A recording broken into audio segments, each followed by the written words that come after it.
Lojze Peterle je imel kampanjo skupaj z Arihom v smislu, da se ga je predstavljalo malce kot Che Guevara. Saj tisti plakat s tem likom je deloval. Jaz sem zmeraj bil, mislim, da je največji dosežek te kampanje je bil, da je Arih uspel prodati, da je tisto Che Guevara. Zame je bil tisto zmeraj KFC, ta polkovnik, ki Kentucky Fried Chicken, pišance prodaja, ki ima tudi očala in je bistveno bolj podoben temu liku. No, tako da tem je dosežek, da so uspeli usiliti, da je to Che Guevara. Ok. Ja. Se mi zdi, da Kentucky Fried Chicken ne poznajo tako v Sloveniji, ker ga ni, ampak Che Guevara pa se poznajo. V redu, ok. Vaše mišljenje. Me pa zanima v bistvu, ali pri kampanji Danila Türka se ni šlo v nobeno modernizacijo marketinga, ni se ga predstavljalo, razen to, da je zamenil iz prvega kroga v drugi krog srajco na plakatih in je v drugem krogu nastopil z belo srajco, prej je bil z eno malo temnejšo, se mi zdi. Drugače pa ni šel v bistvu, kar bi pritiče se bolj kandidatov leve sredine, recimo temu, da gre za nekimi modernimi prijemi v marketingu. Tega ni bilo pri Türku. Kako to? No, so moderni prijemi in moderni prijemi. Ne? Modernost Türkovega prijema je bil zanesljivo njegova internetna kampanja, njegova prisotnost na medmrežju.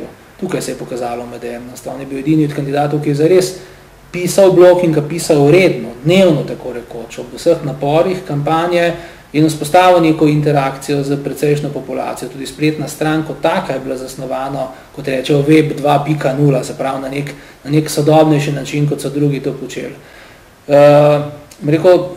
Politični marketing ni neka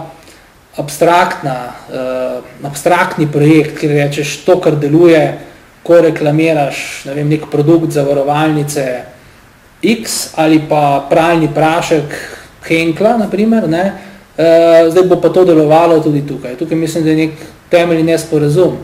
Namreč med kandidatom in njegovo kampanjo mora biti neko sozvočje. Seveda lahko določene zamike narediš.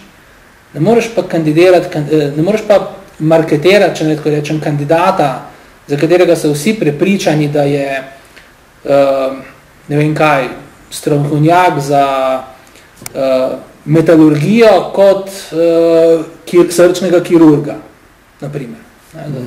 Sem se izognil kakšnim drugim primerjavam, ker preprosto to ni kredibilno.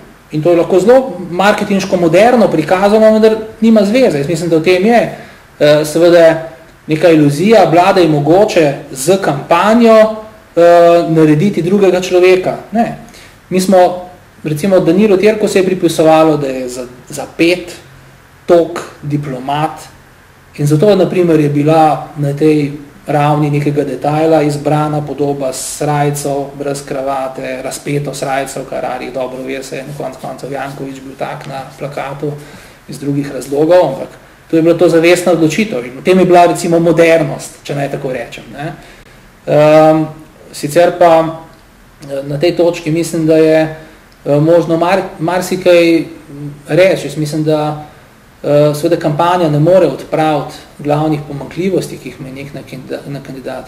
Definitivno jih pa ne sme poudarjati. Mislim, da tukaj je bila narejena napaka na drugi strani v poudarjanju nekaterih pomanjkljivosti. Naprimer, Peterletovih 5, ne, pilot, ne vem kaj, šel se zraven, poliglot in čebelar in tako naprej. Tako, če je nekdo, ne, ki je full-time politik, že je toliko let, tako vsestransko uspešen na toliko področjih, ne, na toliko hobijih, ne, ali se ne zastavlja ob temu, in če to tako izrazito poudarjaš, nisi dosegel kontraefekta, da se kdo vpraša, a ta človek pa dela kaj v službi. Še posebej, ker istočasno, ne, ali je, bom rekel, njegova primarna dejavnost ukvarjanje s hobiji, ne, ali dela tudi tisto, za kar je plačan. Sporedno kot po naključju je bila objavljena tudi statistika, ne, po naključju je bila objavljena, ne vem kje, je glavno takrat vezirano, da je najmanj aktiven evropski poslanci Slovenije. Ne. Tukaj bi mogli nekaj drugega poudariti, ampak se mi zdi, s to vsestransko razvitostjo so povedali vse, razen to, ta človek bo kot predsednik republike res delal kot predsednik republike.